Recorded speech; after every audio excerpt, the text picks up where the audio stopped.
Okay, part two of the lecture on the U.S. and World War II is about how World War II changed life in the U.S. So we'll start with war bonds. War bonds was something that the government issues and sells to people and promises to buy back. So essentially, your people were lending money to the government.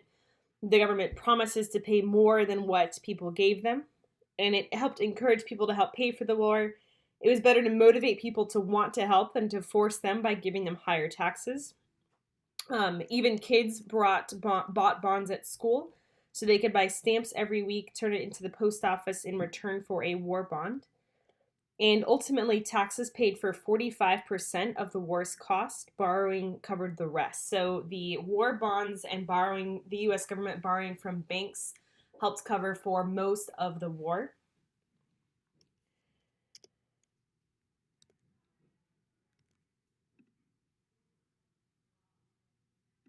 Okay.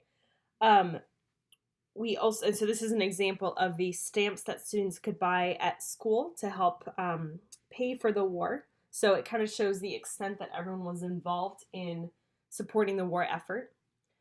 We also saved materials like scrap metal, cooking grease, paper, nylon stockings, and old tires. And there would be collections at school, kind of like how our National Honor Society is doing a food drive at the moment, and it let people bring in their extra stuff. Some of these products were scarce because they were needed for the war, like scrap metal, cooking grease. Others were scarce because the places we got them from regularly were taken over by the Japanese. So, for example, we didn't have a lot of rubber because where we used to get it was taken over by the Japanese. So people would bring in their old tires, and because tires couldn't be fixed, people didn't use their cars as much. And an example, oops, sorry, wrong thing. All right. We also saw a boost in defense jobs. So many companies stopped making civilian goods and they only made military goods. There were no new cars made after 1942. So this is about a year after Pearl Harbor, or a couple months. Planes and tanks and jeeps were now being made instead of cars in the car factories. A lot of factories also had 24-hour days for people to work and build more things for the war. And this is when the Great Depression finally ends because now everyone has a job. An example of the how efficient our factories were. We made about over 100,000 tanks. We made about 300,000 planes, which is triple what Germany produced. We made about 6.5 million rifles and about 40 billion bullets. So our factories were very effective, and our output per man was double what Germany could produce and 5 times what Japan could produce. So ultimately, we're going to win World War II because of what our factories and what we could produce. Okay, and then we have some shortages and rationing. So again, kind of going back to saving materials. A lot of the materials that we saved were scarce because they were needed for war. Others were scarce because the places that we got them from were conquered. An example of rations would be families would get about 28 ounces of meat per week and about 3 to 5 gallons of gas. Okay, we also had housing shortages. So from the start of the Great Depression in the 1930s to the end of World War II, very little new housing had been built. And this became a problem because during the war, about 27 million people moved. They mostly moved to the West Coast, Washington, D.C., and military-based towns. So California became a very popular place to live. San Diego is a huge naval base, and people were moving to where jobs were, which is tended to be by military bases. And so people found very creative ways to find housing. So they often doubled up and found odd places to live, like on houseboats or converting storage spaces to bedrooms. We also saw an increase in civil defense, so defense on the home front. We prepared for possible attacks with drills, blackouts, etc., especially along the coast. So the greatest fear was on the east and west coast, and German submarines were on the coast of Virginia and North Carolina. So if you think about how Virginia Beach and Norfolk is this huge naval region, that's why there were German submarines patrolling our Virginia shores. We also had air raid drills and civil defense patrols. There was a fear about spies and sabotage, and campaigns went around to help keep quiet about many things, and help encourage people to watch what they said.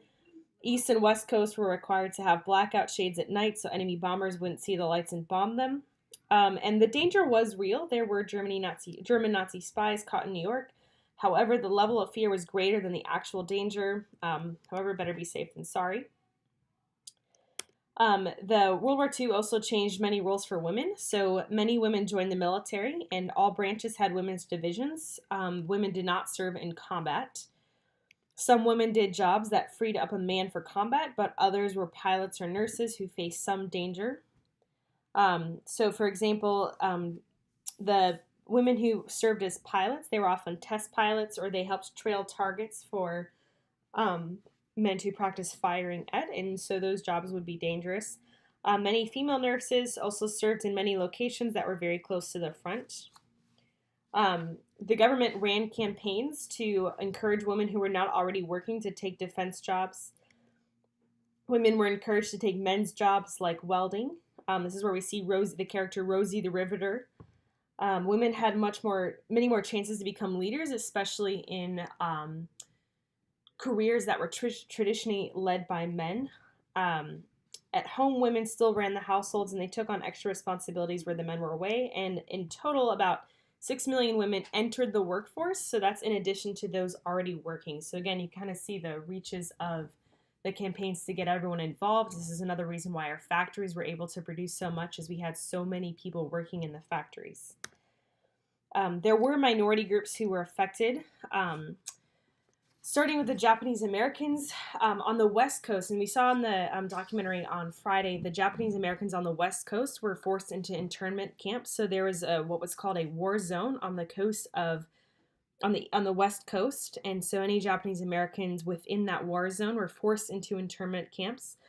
And it's important to remember they were not charged with a crime, and they were not given any sort of trial. So that violates several of our Bill of Rights that we have in place for citizens. So a direct violation of their rights as citizens. African Americans were also affected. They still experienced discrimination, but they started to be able to win more opportunities. For example, the military remained segregated, but African American soldiers were able to still have more opportunities. The president ordered defense factories to open up jobs to African Americans. Again, the government's priority is going to be to produce weapons and ammo for the war and to have soldiers. They're not going to care so much about the skin color. So they mandated that defense factories open up jobs to African Americans. And we see another great migration north occur. So in World War I, many African Americans moved from the south to the north to kind of escape Jim Crow laws and to go where the factories were, go where the jobs were in the northern parts of America, where cities like Chicago and Detroit were, and Philadelphia. And we're going to see this again in World War II, again to escape the unfair Jim Crow laws and to move where the jobs were in the north.